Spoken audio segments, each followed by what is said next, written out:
Lectura del Santo Evangelio según San Lucas. En aquel tiempo, cuando Jesús terminó de exponer todas sus enseñanzas al pueblo, entró en Cafarnaún. Un centurión tenía enfermo a punto de morir a un criado, a quien estimaba mucho. Al oír hablar de Jesús, el centurión le envió unos ancianos de los judíos, rogándole que viniese a curar a su criado. Ellos, presentándose a Jesús, le rogaron encarecidamente: merece que se lo concedas, porque tiene afecto a nuestra gente y nos ha construido la sinagoga. Jesús se puso en camino con ellos. No estaba lejos de la casa cuando el centurión le envió unos amigos a decirle: Señor, no te molestes, porque no soy digno de que entres bajo mi techo. Por eso tampoco me creí digno de venir a ti personalmente. Dilo de palabra y mi criado quedará sano. Porque también yo soy un hombre sometido a una autoridad y con soldados a mis órdenes, y le digo a uno: ve y va, al otro: ven y viene, a mi criado: haz esto y lo hace. Al oír esto, Jesús se admiró de él y, volviéndose a la gente que lo seguía, dijo: en verdad os digo que ni en Israel he encontrado tanta fe. Y al volver a casa, los enviados encontraron al siervo sano. Palabra del Señor. Gloria a ti, Señor Jesús. Es tan grande y tan extraordinario, tan trascendente el acto de fe que hace este hombre, y sobre todo la certeza tan admirable que tiene en su corazón, que este ejemplo no solamente sirvió para los discípulos en aquel momento y para quienes estaban viendo y escuchando a Jesús, sino que se convirtió en un modelo de fe no solo para la iglesia primitiva de los primeros siglos, cuando se pudo haber escrito este Evangelio de San Lucas, sino que ha trascendido toda la tradición misma de la iglesia y ha impregnado la tradición de la misma liturgia eucarística, hasta el punto de que hoy todos, recordando este modelo y este testimonio de fe en este hombre, en este centurión romano, viendo la certeza tan profunda, la conciencia y el sentido sobrenatural que hay en su corazón acerca de la persona de Jesús, hoy la misma liturgia eucarística, la misma iglesia, ha tomado del ejemplo de este hombre esta expresión tan hermosa y tan bella antes de recibir el cuerpo del Señor. Antes de prepararnos para comulgarlo en la Eucaristía, todos decimos: Señor, no soy digno de que entres en mi casa, pero una palabra tuya, una sola palabra tuya, bastará para sanarme. Este modelo de fe que resucita de modo especial la liturgia eucarística y que hoy se nos presenta a través del Evangelio de San Lucas, es un motivo de esperanza muy grande para toda la iglesia, para toda la humanidad hoy. Para una iglesia que se siente cansada en muchos de sus miembros, de la jerarquía, muchos de nosotros los sacerdotes, en el que sentimos que la fe cada vez se está apagando más en la omnipotencia del Señor, que la confianza se está disminuyendo y se está debilitando en la promesa del Señor para los religiosos, las religiosas, en los que hoy pesa el sentido profundo de nuestra vocación consagrada y sentimos que se está haciendo fuerte el peso de nuestro compromiso como consagrados a través de los votos y de la vida comunitaria. Y para los demás fieles laicos, tanto en la vida matrimonial como en la vida de soltería, en donde también se percibe y se contempla y se puede hacer un diagnóstico pues muy rápido y claro del cansancio que hay hoy en el corazón de todos los fieles cristianos, de todos los bautizados, desde el último miembro de la jerarquía hasta el último bautizado. Cuando contemplamos todo esto y miramos el ejemplo de este hombre y miramos la profundidad y el sentido tan sobrenatural que él tiene, la conciencia tan alta que tiene de quién es Jesús y de lo que es capaz de hacer solo con su palabra, pues se nos convierte en un testimonio, en un testigo de esperanza para nosotros muy grande porque mirándolo a Él, pues nosotros podemos renovar hoy nuestra confianza en el Señor. Mirándolo a Él podemos renovar nuestra esperanza en el Señor. Mirándolo hoy a Él podemos permitirle al Espíritu Santo que venga y revitalice en nosotros ese amor hacia Dios, ese amor a la Eucaristía, que revitalice en nosotros ese amor profundo a la persona de Jesús y sobre todo pues al poder de su palabra, a la eficacia de su palabra, a través de la cual se hicieron todas las cosas. ¿Por qué no pedirle hoy a este hombre que seguramente goza de la presencia del Señor en el cielo y con quien hoy la Iglesia nos permite entrar en comunión a través de la misma celebración eucarística, a través de la misma liturgia y también de la fe, porque a través de la fe nosotros podamos entrar en comunión con Él y con todos los santos que están en el cielo?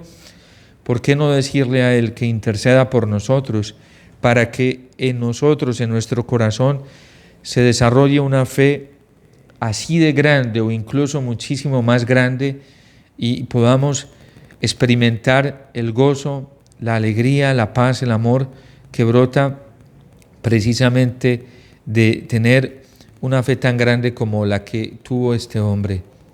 Yo no soy digno de que entres en mi casa.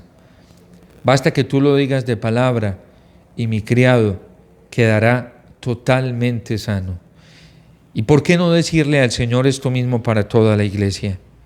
Señor, basta que tú lo quieras y basta que tú lo digas, porque cuando tú lo dices, tu palabra tiene poder y tiene ese poder transformante para devolver los muertos a la vida.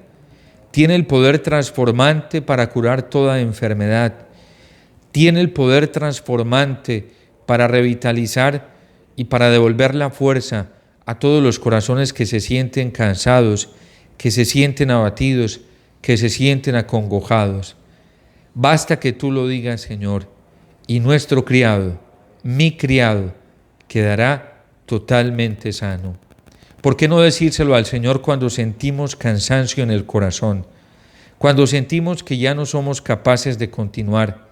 Cuando sentimos que no solamente las fuerzas interiores, sino también las fuerzas físicas no nos alcanzan para luchar contra la tentación, para luchar contra toda ocasión de pecado, para luchar contra toda prueba que se nos presenta en la vida cotidiana, para luchar contra la tentación del resentimiento, del odio, contra la tentación de la desesperación, contra la tentación de la angustia. ¿Por qué no decirle al Señor que basta que Él lo quiera y lo diga de palabra, y este criado que es nuestro corazón, que se siente tan sofocado y tan cansado, puede quedar totalmente sano? ¿Por qué no decirle al Señor también hoy, como este centurión romano, que basta que Él lo diga de palabra para que nuestro corazón quede libre de toda atadura al pecado, de toda atadura al demonio, de todo tipo de sofocación, cualquiera que se llame, en las formas ocultas en las que utiliza el demonio para trabajar, para perturbar la vida de los hombres, para perturbar nuestra vida, para perturbar a nuestras familias, para perturbar a nuestros seres queridos? ¿Por qué no decírselo al Señor hoy de todo corazón y con toda el alma, como se lo dijo este centurión? Señor, basta que tú lo digas, y este criado, este siervo, este esclavo quedará totalmente sano, quedará totalmente libre.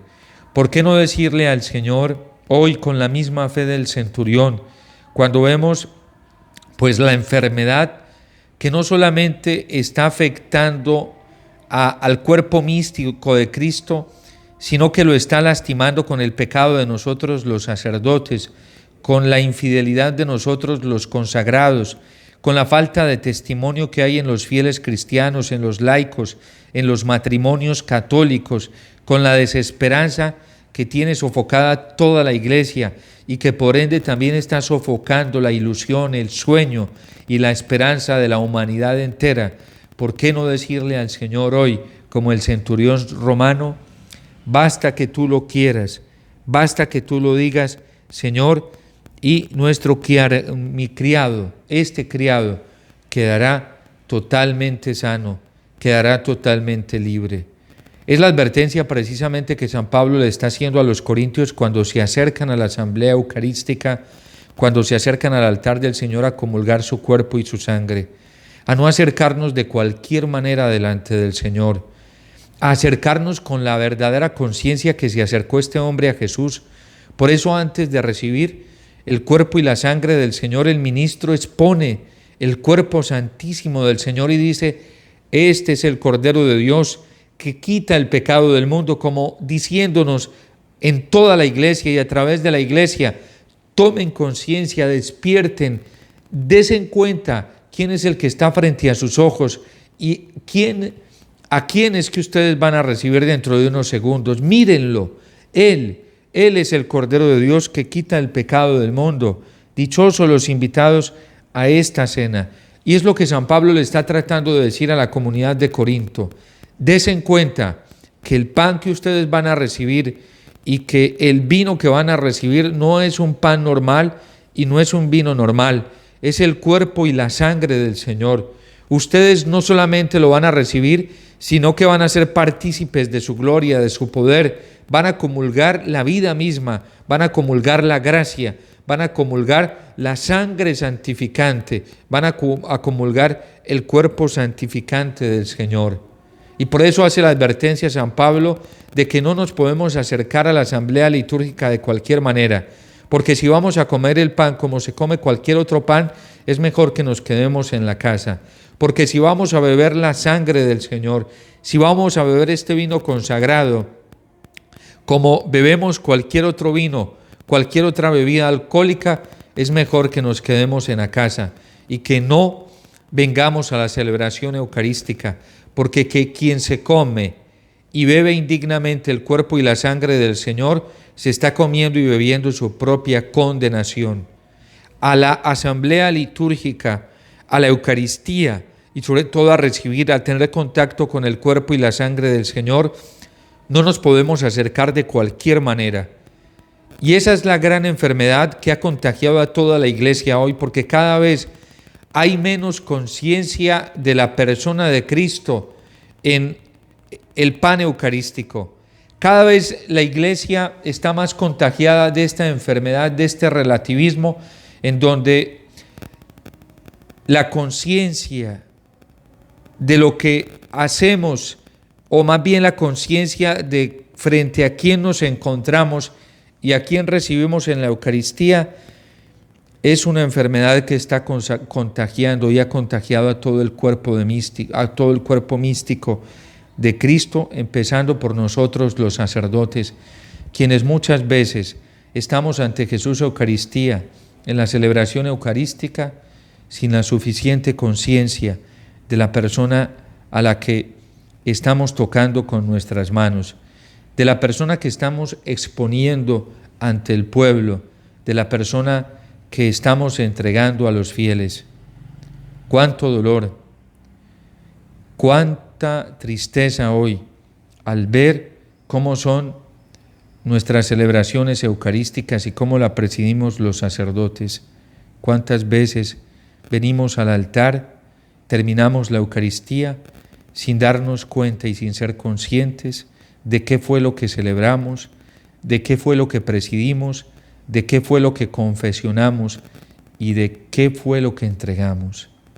La forma en que hoy entregamos la comunión, entregamos el cuerpo del Señor, a veces no es la forma más digna, porque ya nosotros no le estamos dando el culto debido a nuestro Señor, el culto que le dio este hombre. Yo no soy digno de que entres en mi casa. Este hombre dio un culto en espíritu y en verdad, como ya se lo había advertido el Señor a la mujer samaritana. Créeme, mujer, que vendrá la hora en que los verdaderos adoradores adorarán al Padre en espíritu y en verdad, porque Dios ya no será adorado ni en este monte, ni en Jerusalén, sino que los verdaderos adoradores adorarán al Padre en espíritu y en verdad. ¿Cuántos fieles, cuántos sacerdotes subían, si no diaria, por lo menos habitualmente al templo, a adorar, a glorificar al Señor al templo de Jerusalén. Y este hombre no necesitó ir al templo de Jerusalén. A este hombre le bastó estar delante de la persona de Jesús y ser consciente de la omnipotencia que brotaba de esta persona divina y humana, del cuerpo de Cristo. Este hombre tuvo conciencia del poder que salía de su palabra y no tuvo que ir al templo. Por eso la advertencia de San Pablo es muy válida para todos nosotros, porque muchas veces nos acercamos a la Eucaristía sin ser conscientes. Y claramente lo dice San Pablo, esto está sirviendo para división, para distinción. Y es bueno que esto suceda, porque en torno a la Eucaristía, en torno a la celebración eucarística, en torno a la comunión eucarística, en torno al culto eucarístico, nos podemos dar cuenta quiénes son los verdaderos cristianos y quiénes son. Hoy lo advierte y lo dice San Pablo en el capítulo 11 de esta primera carta a los Corintios. Los sacerdotes, muchos sacerdotes hemos perdido la conciencia, la fe en Jesús Eucaristía, pero de esto hemos contagiado a los religiosos, de esto hemos contagiado también a las religiosas, de esto hemos contagiado a todo el cuerpo místico del Señor. Hoy muchos católicos no tienen conciencia en la Eucaristía y no tienen fe en la Eucaristía. La pandemia misma nos sirvió para evidenciarlo, la forma en que recibimos al Señor. A veces esas comuniones en la mano de una manera tan indigna, tan abusiva con el cuerpo del Señor. Y no solo la toleración, sino la promoción de comulgar así y de pedirle a las personas que comulguen de esta manera, incluso obligándolas, cuando la Iglesia nunca nos ha obligado. Es cierto que hay 4 maneras de recibir la Eucaristía, pero es el fiel quien al fin de cuentas tiene derecho, de acuerdo al grado de su fe, a la conciencia, a la sensibilidad frente a Jesús Eucaristía, que decide cómo recibirlo, si en la boca, de rodillas, de pie o en la mano. Y esto manifiesta mucho el grado de conciencia que hay en cada uno de nosotros. Hoy se ha relativizado muchísimo la relación, el vínculo con Jesús Eucaristía, porque la fe ya está muriendo en el corazón de muchos católicos, de muchos cristianos. Que el ejemplo de este hombre nos estimule a renovar nuestra fe en el Señor, a despertarla y acercarnos verdaderamente con una conciencia muy limpia y auténtica frente a la persona de Jesús Eucaristía. Que el Señor los bendiga.